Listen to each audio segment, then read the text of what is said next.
ini mesin cuci Panasonic 2 tabung nggih.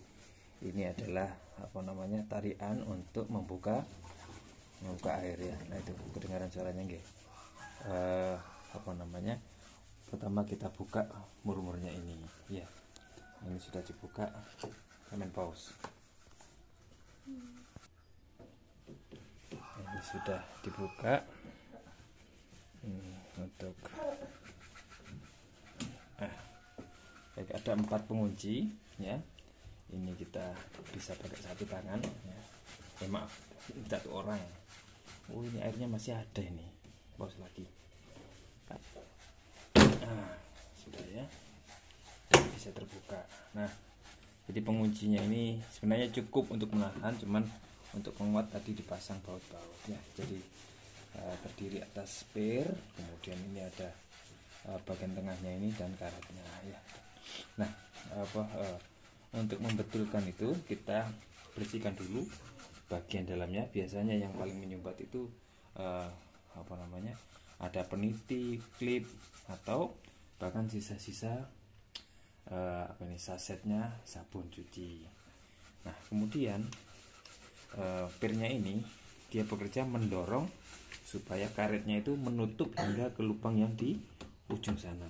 Jadi kalau ketika dengan tutup ini semua karetnya itu full bisa lengket di bibirnya, maka seharusnya dalam kondisi normal ya, dia akan mendorong hingga ke ujung.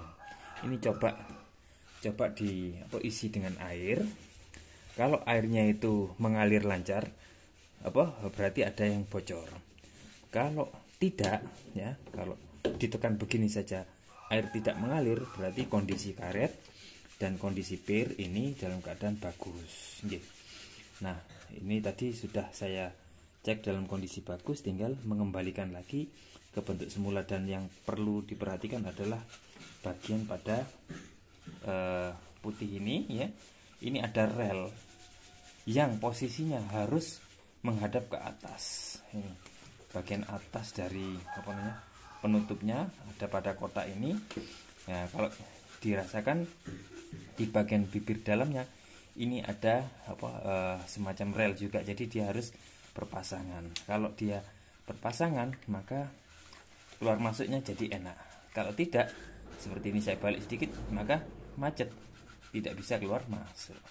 Nah, kita kembalikan lagi, selalu menghadap ke atas nih supaya mudah mengingatnya. Nah, kalau sudah begini kita pasang, cukup satu orang saja bisa ini. Bentar ya. Pastikan menghadap ke atas.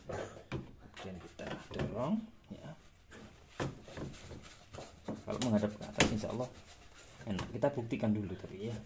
Pada saat sebelum kita mengunci pakai 1 2 3 4 ini, kita buktikan dulu. Tarik.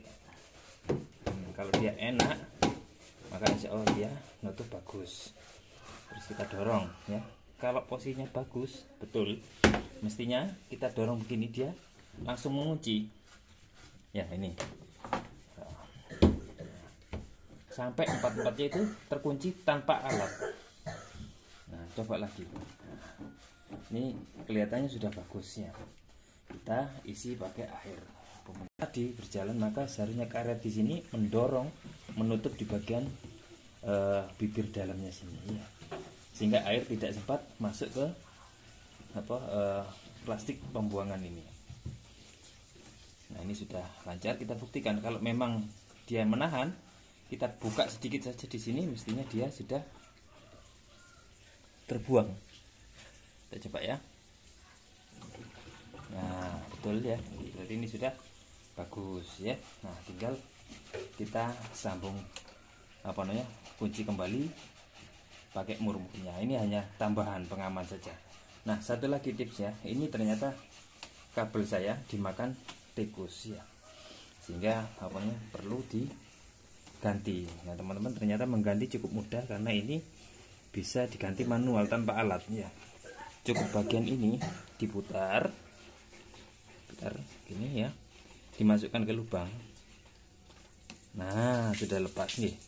Nah, ini bisa dibuang. saya ganti pakai kabel apa saja. Ini pakai apa, tali prusik yang biasa dipakai buat manjat apa namanya, tebing ya, ukuran 3 mili sudah cukup.